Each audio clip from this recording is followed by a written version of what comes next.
आज की इस वीडियो में दोस्तों हम लोग को पढ़ना है कि पाई का वैल्यू 22/7 क्यों होता है या 22/7 क्यों होता है। तो सबसे पहले पाई का हम लोग इतिहास देखें तो पाई बहुत पहले से उपयोग किया जा रहा है वृत्त का क्षेत्रफल या वृत्त का परिधि निकालने के लिए, यानी कि सर्कल का सरकमफ्रेंस और सर्कल का एरिया निकालने के लिए। यानी कि अगर हम बेबीलोन सभ्यता हो, मिस्र की सभ्यता हो या आर्किमिडीज का जो सिद्धांत है, हर जगह पे पाई का उपयोग किया जाता है। तो आज की इस वीडियो में हम लोग देखेंगे कि पाई का वैल्यू 22/7 क्यों होता है। तो इसको जानने के लिए हमको सबसे पहले दो चीज समझना पड़ेगा। एक कि सर्कल का सरकमफ्रेंस क्या होता है और दूसरा सर्कल का डायामीटर क्या होता है। तो अगर हम लोग सर्कल का सरकमफ्रेंस देखें तो ये वाला जो लेंथ होता है, अगर हम यहाँ से इसको नापना शुरू करें तो और यहाँ तक पूरा इसको नापे तो इसका जो लेंथ आता है उसको हम लोग सरकमफ्रेंस बोलते हैं। यानी कि हम यहां से अगर इसको मेजर करते करते करते करते पूरा यहां तक पहुंचे तो इसका जो लेंथ होगा इसको हम लोग बोलेंगे दोस्तों सरकमफ्रेंस। क्या बोलेंगे? सरकमफ्रेंस। और इसको हम लोग डिनोट करते हैं सी से। तो अगर मान लेते हैं कि इस सर्कल का जो सरकमफ्रेंस है, इस सर्कल का जो सरकमफ्रेंस हम इसको मेजर करते हैं तो इस सर्कल का सरकमफ्रेंस आ रहा है 22। तो ऐसा होगा कि इस सर्कल का जब सरकमफ्रेंस 22 आएगा यानी परिधि 22 आएगा, तब उसके बाद अगर हम इसका डायामीटर नापेंगे, इसका डायामीटर होता है कि ऐसा कॉर्ड जो पूरा सेंटर से, यहाँ पे इसका जो सर्कल का सेंटर है इसके बीच से एक छोर से दूसरे छोर पे जाके मिले, तो ये क्या होता है? इसका डायामीटर होता है। इसको हम लोग डी से डिनोट कर रहे हैं। तो इस सर्कल का जब हम डायामीटर निकालेंगे तो हमको 7 मिलेगा।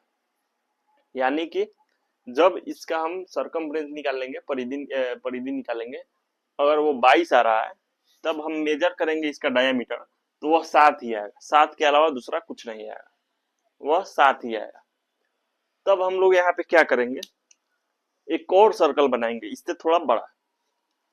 अब क्या करते हैं दोस्तों, यहाँ पे एक और सर्कल बनाते हैं इससे थोड़ा सा बड़ा, और फिर क्या करते हैं कि इस सर्कल का भी हम लोग यहाँ पर सरकमफ्रेंस निकालते हैं। तो जब इस बड़े वाले सर्कल का हम सरकमफ्रेंस मान लेते हैं, निकालते हैं, तब हमको मिलता है 66। और फिर उसके बाद क्या करते हैं, हम इसका डायामीटर निकालते हैं, तब हमको क्या मिलता है? तब हमको 21 मिलता है जब इसका हम लोग डायामीटर निकालते हैं। तो और उसी तरीके से एक और इससे भी थोड़ा सा बड़ा सर्कल बनाते हैं, इससे भी थोड़ा बड़ा सर्कल बनाते हैं, और इस सर्कल का जब हम सरकमफ्रेंस निकालते हैं तब हमको मिलता है 94 सब सेंटीमीटर में है।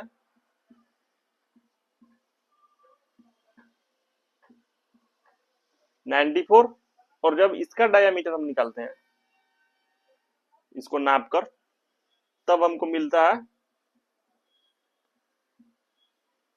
30 सेंटीमीटर। अब हम लोग क्या करते हैं दोस्तों, यहाँ पर अब इन दोनों का रेशियो निकालते हैं।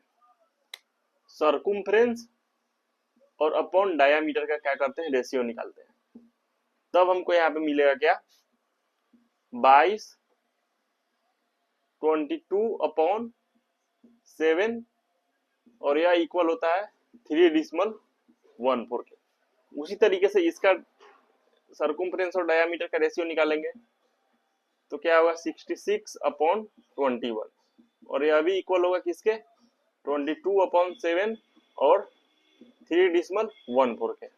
उसी तरीके से इसका अगर हम निकालेंगे रेशियो तो यह आ जाएगा 94.30, यह आ जाएगा 3.13 के आसपास।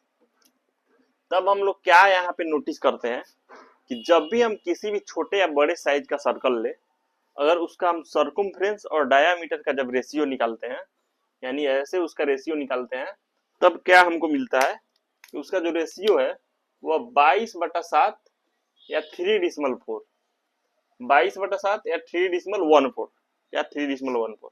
यहाँ पे क्या है 3/13, यानी यह भी 3/14। अगर इसको और ज्यादा बढ़ेंगे और इसको करेंगे नियरेस्ट करेंगे तो यह 3/14 के ही इक्वल आएगा। तो अब हम लोग क्या करते हैं कि हम लोग को सर्कमफ्रेंस और डायामीटर का एक रेशियो मिल चुका है, यानी कि सर्कमफ्रेंस अपॉन डायामीटर जो इक्वल आ रहा है वह आ रहा है 22/7 के बार बार, यानी कि सर्कमफ्रेंस अपॉन डायामीटर जो है इसको हम लोग एक वैल्यू दे देते हैं, इसको 22/7 को एक पाई। तब हम लोग को यहाँ पे क्या मिल चुका है, इसको एक हम लोग अलग नाम दे देते हैं जिसका नाम होता है पाई। अब यहाँ से जब भी हमको सर्कमफ्रेंस निकालना रहेगा, अब दोस्तों आगे हमको जब भी यहाँ से सर्कमफ्रेंस निकालना रहेगा तब हम क्या करेंगे, इस पाई में इस डायामीटर से मल्टीप्लाई कर देंगे। क्या करेंगे, पाई इंटू डायामीटर कर देंगे। अब हमको क्या करेंगे, आसानी से हमको किसी भी सर्कल का सर्कमफ्रेंस मिल जाएगा। और इसको और शॉर्ट फॉर्म में करें तो पाई और डायामीटर क्या होता है, 2 इंटू आर होता है। तो यहाँ पे क्या हो जाएगा 2 पाई आर। और अगर हमको रेडियस भी पता है उससे भी हम किसी सर्कल का सर्कमफ्रेंस निकाल लेंगे। यानी अगर इसको देखें तो अगर हमको डायामीटर पहले से पता है और यहाँ पर इसको हमको इसका सर्कमफ्रेंस पता करना है तो क्या हो जाएगा, डायामीटर और इंटू में क्या करेंगे, पाई कर देंगे, ये वाला रेशियो इंटू में पाई, यानी डायामीटर कितना है 7 है और ये जो वैल्यू है कितना है, रेशियो है इसका, यानी पाई 22/7। तो क्या होगा, हमको यहाँ पर 22 इसका सर्कमफ्रेंस मिल जाएगा। उसी तरीके से सब का मिल जाएगा। जैसे इसका निकालना है तो क्या हो जाएगा, डायामीटर कितना है 21 और 22 इंटू 7, 7 3 का 21 और यहाँ पे मिल गया हमको 66। तो यही पाई होता है। और पाई एक बहुत ही महत्वपूर्ण है, ज्यादातर जो कर्व सर्कल टाइप का जो फिगर है उसका हम लोग को एरिया और पेरीमीटर निकालने में हमारी मदद करता है।